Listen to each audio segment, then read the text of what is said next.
Olá, minha amiga, meu amigo, hora do nosso encontro, nesta segunda-feira, dia 22 de setembro. Em 1897, em 22 de setembro, morria o Antônio Conselheiro, na campanha de Canudos. O exército foi para lá depois que a expedição do coronel Moreira César acabou derrotada com a morte do coronel, que havia matado muitos prisioneiros em Santa Catarina, reprimindo uma revolução federalista. Tudo isso é contado pelo repórter de O Estado de São Paulo, Euclides da Cunha. Se tornou praticamente uma obra-prima da literatura brasileira. Ele relata a campanha de Canudos, o massacre final, fundo religioso. Antônio Conselheiro era tido assim como um beato. Assim como aconteceu em Santa Catarina, na virada do outro século, na divisa entre Santa Catarina e Paraná, milhares de mortos. A campanha, a Guerra do Contestado, também com intervenção de tropas federais, muita gente morta. Era o beato José Maria. E eu lembro lá dos muckers, no Vale dos Sinos, no Rio Grande do Sul, no Morro do Ferrabras, a Jacobina e o Jorge Mauer, protestantes ortodoxos, também com campanha do exército indo lá para reprimir e matando gente. Matanças. Bom, em 2016, no dia 22 de setembro, era preso o ex-ministro da Fazenda, Guido Mantega, que hoje também não tem mais nada, né? Foi na Lava Jato. Descondenaram, anularam provas e ainda puniram o juiz Sérgio Moro, o promotor público Deltan Dallagnol. Coisas de Brasil. 22 de setembro, agora, a primavera chegando. Nesse momento, o Sol está mais ou menos perpendicular ao Equador. Pega em cheio na linha do Equador, está passando para pegar mais o hemisfério sul e provocar depois o verão no hemisfério sul. A Terra gira em torno do Sol e tem uma inclinação que é contínua, que é uma lei física que rege os corpos do universo. Primavera chegando. Vamos então às notícias desse início de primavera. Lembre-se de se inscrever e ao final de deixar o gostei ou não gostei.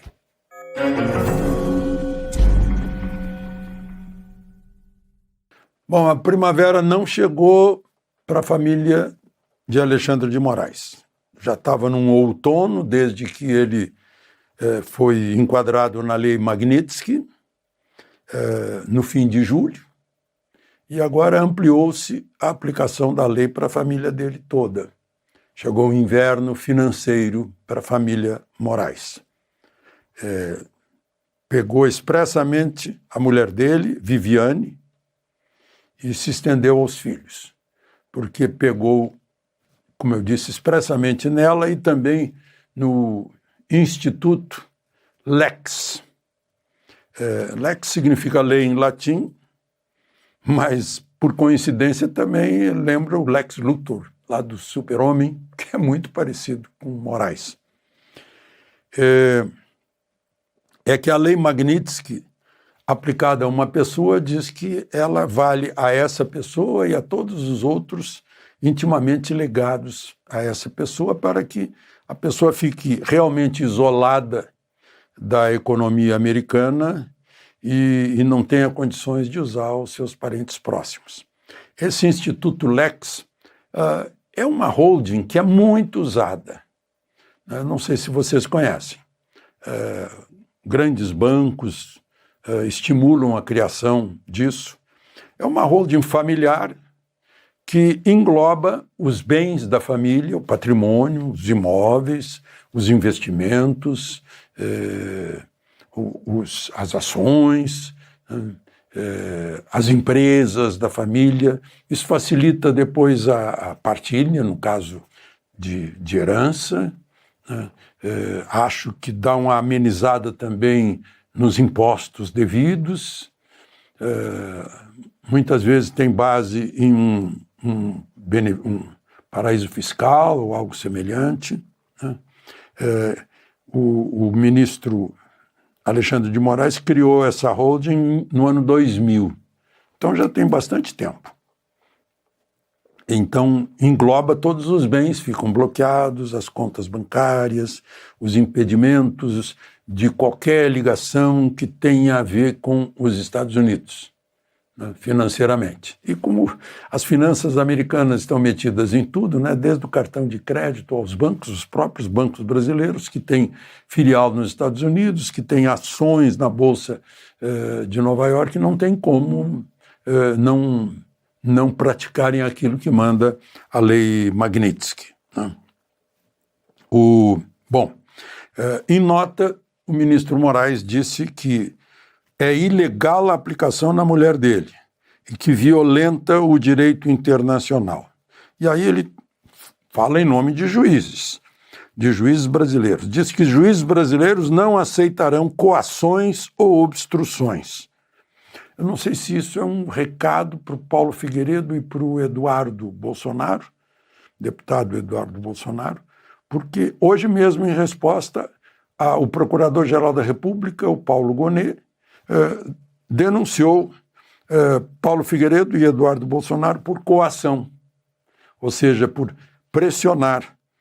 Ele alega que apresentaram-se como patrocinadores e articuladores das sanções. Os dois responderam que o único caminho é a anistia ampla, geral e irrestrita. Enquanto isso, o secretário de Estado, que evitou que fôssemos surpreendidos, porque ele vem anunciando mais sanções já há mais de uma semana, disse que Moraes usa o Supremo para prisões arbitrárias e suprimir a liberdade de expressão. Quem aplica isso é o Departamento do Tesouro, ou seja, o Ministério da Fazenda dos Estados Unidos. É uma lei aprovada pelo Congresso americano, é uma lei americana. O secretário do Tesouro disse à agência Reuters, explicando, né, o repórter perguntou por que pegou a mulher de Moraes. Ele respondeu: não existe Clyde sem Bunny.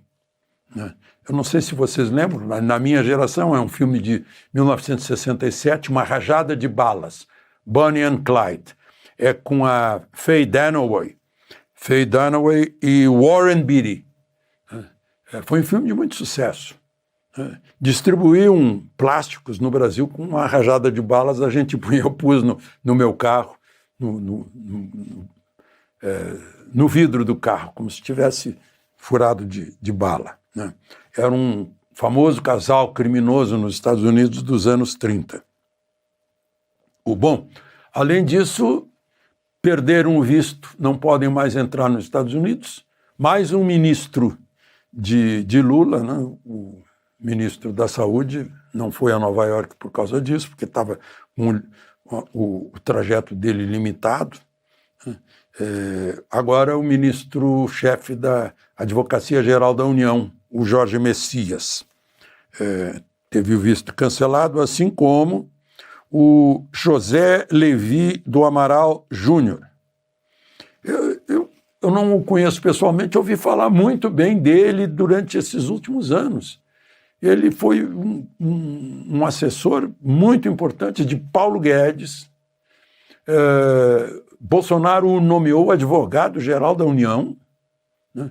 Quando nomeou o André Mendonça para o Supremo, ele substituiu André Mendonça, o Levi, né? Ele trabalhou com Fernando Henrique Cardoso, trabalhou com, acho que foi no governo Dilma também. Ele foi substituto do ministro da Justiça, Alexandre de Moraes, no governo Temer. Ele era o número 2 do ministério. E aí, se dando muito bem com Moraes daquela época, Moraes o levou para trabalhar com ele no judiciário. Ele é formado na USP em Direito, ele é professor de Direito Constitucional aqui em Brasília, ele fez doutorado e pós-doutorado em Granada e Coimbra, né? Mas, enfim, não pode mais entrar nos Estados Unidos. Depois o Benedito Gonçalves, que é ministro do Superior Tribunal de Justiça, foi ministro do Tribunal Superior Eleitoral e se tornou conhecido nacionalmente por passar por Alexandre de Moraes no ouvido e dizer missão dada, missão cumprida. Benedito Gonçalves. Ayrton Vieira, que todo mundo passou a conhecer quando divulgaram as gravações de Eduardo Taliaferro, né? Seja criativo, invente alguma coisa para pegar a Oeste, se não me engano, né? E vamos apressar, vamos mandar essa gente para a prisão, né? É conhecido por isso. Ele é desembargador em São Paulo. O Marco Antônio Martins Vargas é um juiz de direito, é do TSE também. E o Rafael Henrique Janela Tamay Rocha, é um rosto que a gente nunca esquece, parece que a gente está num museu de cera olhando para ele, né? Também é um juiz também, né? Está sempre assim, impassível, sem expressão. Bom, então, só terminando o discurso, Lula fez um discurso na ONU, não é ainda o discurso dessa terça-feira, que é a abertura da Assembleia, mas fez um discurso lá a favor dos palestinos, disse que Gaza é genocídio, que Israel quer exterminar o povo palestino, aniquilar seu sonho de nação. Foi na tribuna da ONU, na delegação brasileira, sentada lá, estava a Janja. Eu achei que estava com um chale com aquela estampa palestina. Nenhuma vez Lula foi capaz de mencionar os obstáculos que Israel encontra para cumprir o compromisso de criação do Estado palestino, que já começou com Yasser Arafat, combinaram tudo, só que chegou Hamas e tirou a OLP que representava o povo palestino. Naquele 7 de outubro de 23, invadiram 2.500 terroristas do Hamas, invadiram, foram matando mulheres, crianças, idosos, estuprando, botando bebê no forno micro-ondas. Meu Deus, tem esse outro lado que torna impossível Israel conviver com uma corrente islâmica que é radical, que só vai descansar com o extermínio de Israel. Lula falou aqui que Israel quer o extermínio do povo palestino. Esqueceu-se de demonstrar isso, né? Porque Israel está se defendendo de ataques que sofre desde que foi criado. Quando criaram, na ONU, na sessão presidida por Oswaldo Aranha, brasileiro, os dois estados, o Estado de Israel e abrindo caminho para a criação do Estado palestino, tanto que os acordos de Oslo, da Noruega, já previam a criação da autoridade palestina para depois o Estado palestino. O assunto vem de muito longe e está difícil de encontrar uma solução diante de fanatismo religioso de quem quer varrer Israel, empurrar Israel do Jordão até o mar. De Brasília, Alexandre Garcia.